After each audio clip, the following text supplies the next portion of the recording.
OG Anunoby. So probably the last quarter of last season was the best he's ever played, easily. He was scoring 20 a night, it seemed, in his sleep with his eyes closed, and the defense is always there. The shooting has been unbelievable recently for him.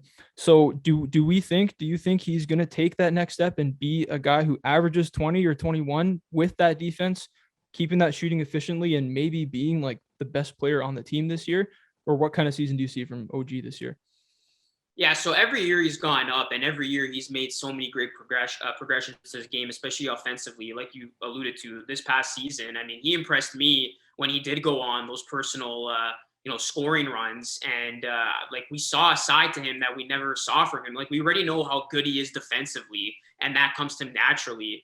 But when like the scoring was coming into his game, you saw how good he can actually become. And I've always been high on OG. I've gone on record many times and said that I'm more high on him than I am on a Siakam. So to answer your question, most definitely, do I think OG has what it takes to be the Raptors' best pure player? But at the same time, I think we're going to see this season that the Raptors are going to have to rely on their core three versus just one guy to win ball games. I don't think this is a team where you look at Siakam, OG, or Freddie, say, okay, this is the team's best player. I think those three combined are going to, take a little bit of the onus themselves and show us how good they can be together. But going back to OG, I do think he's going to continue to show us that he can score the basketball. I think his shooting is going to improve from what it was last season. And I think we are going to see a very polished player, and we could see potentially a guy who maybe can flirt with, maybe all-star status.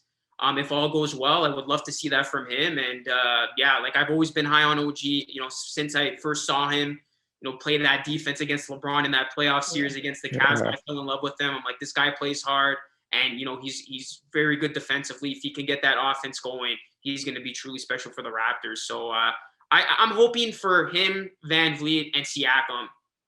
Well, I'm hoping for him and Van Vliet to take the next step, and I'm hoping for Siakam to return to pre-bubble Siakam, and we can see how good these three guys can be together once fully healthy. Yeah, that's great, especially with now that we have two guys who have scored 20 points in Freddie and Siakam. We have OG, who's scoring nearly 16, who's going to take another jump, probably get in that 18 to 20 range. And we still have Gary Trent Jr., who averaged 15.3 off the bench. Now he's finally a starter. He's going to shoot a lot more. We all know that. Yeah. So now we have like four guys in that 20 range where, it's a actual team that's out there scoring rather than one guy getting the ball, getting the rock, like a Karl-Anthony Towns situation, where that one guy is going to carry you to the win.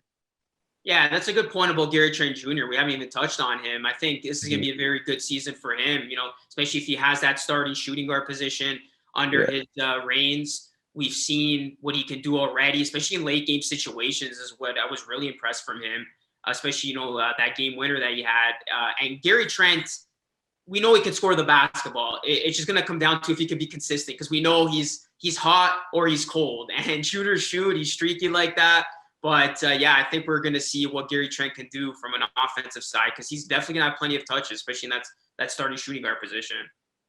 Yeah, and I think Raptors, they saw a very streaky side of Gary Trent Jr., but that was also because he was playing like 3 games on, 3 games off, because of injury, because of rest, all that stuff. So I think when he's playing consistently every single game in that exact same role as starting, I think he's going to shoot a lot better than what we saw as Raptors fans. Yeah, hopefully instead of 27 and then 6 and then 24 and then 9, it's like 17, 18, right? Which I think being in the lineup every day is going to contribute to some consistency, hopefully. Mm-hmm. And hopefully being back in Toronto, right? Right. And playing in front of an actual home crowd that cheers for their team. Yeah. Thanks for watching. Subscribe here so you never miss the best clips from Stretch the Floor. Hit the links in the description below to find us on all podcast platforms. And follow us on Instagram.